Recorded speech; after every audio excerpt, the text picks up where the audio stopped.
മുതലപ്പുഴയിൽ പ്രകോപനമുണ്ടാക്കിയത് മന്ത്രിമാരാണെന്നും ലത്തീൻ അതിരൂപത വികാരി general father യൂജിൻ പെരേരയ്ക്കെതിരെ എടുത്ത കേസ് പിൻവലിക്കണമെന്നും പ്രതിപക്ഷ നേതാവ് വി.ഡി. സതീശൻ ആവശ്യപ്പെട്ടു.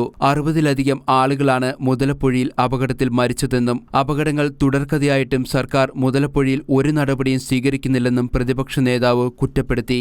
മുതലപ്പുഴയെ മരണപ്പുഴയാക്കുകയാണ് സർക്കാരെന്നും വി.ഡി. സതീശൻ പറഞ്ഞു. മത്സ്യത്തൊഴിലാളികളെ സർക്കാർ അപമാനിക്കുകയാണ്. സമരം നടത്തിയവരെ ആക്ഷേപിക്കുന്നത് ശരിയായ നടപടിയല്ല. മത്സ്യത്തൊഴിലാളികളെ സ്വാന്തനിപ്പിക്കുന്നതിന് പകരം പ്രകോപനപരമായ വാക്കുകളാണ് മന്ത്രിമാർ ഉപയോഗിച്ചത്. പ്രതിഷേധത്തിന്റെ പേരിൽ കേസെടുത്താൽ ഭയന്ന് പിന്മാറില്ല. പോലീസിനെ ദുരുപയോഗം ചെയ്യുന്ന സർക്കാർ ഇതുവരെ ഉണ്ടായിട്ടില്ലെന്നും വി.ഡി. സതീശൻ കുറ്റപ്പെടുത്തി. തീരപ്രദേശത്തെ ജനങ്ങൾ വൈകാരികമായി പ്രതികരിക്കുന്നവരാണ്. മുൻപും രാഷ്ട്രീയ നേതാക്കൾക്കും മന്ത്രിമാർക്കുമെതിരെ മത്സ്യത്തൊഴിലാളികൾ പ്രതികരിച്ചിട്ടുണ്ട്. കലാപം ആഹ്വാനം ചെയ്തെന്ന പേരിൽ ലത്തീൻ അതിരൂപത വികാരി ജനറൽ ഫാദർ യൂജിൻ പെരേരയ്ക്കെതിരെ കേസെടുത്തിരിക്കുകയാണ്. അദ്ദേഹത്തിന്റെ നേതൃത്വത്തിൽ നടന്ന വിഴിഞ്ഞം തുറമുഖ സമരത്തെ സർക്കാർ തള്ളിപ്പറഞ്ഞു.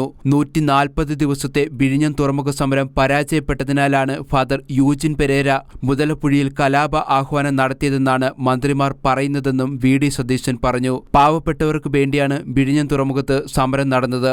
ആർച്ച് ബിഷപ്പിനെതിരെയും വിഴിഞ്ഞം സമരത്തിന്റെ ഭാഗമായി കേസെടുത്തു. ആ കേസ് ഇതുവരെ പിൻവലിച്ചിട്ടില്ല.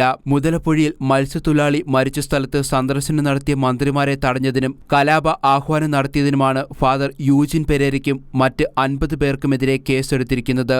വള്ളം മറിഞ്ഞ് ഒരാൾ മരിക്കുകയും 3 പേരെ കാണാതാവുകയും ചെയ്തതോടെയാണ് മുതലപ്പുഴയിൽ പ്രതിഷേധമുണ്ടായത്. സ്ഥലത്തെത്തിയ മന്ത്രിമാരെ തടയാൻ ആഹ്വാനം ചെയ്തത് ഫാദർ യൂജിൻ പെരേരയാണെന്ന് മന്ത്രി ശിവൻകുട്ടി ആരോപിച്ചിരുന്നു. News desk Shekinah news.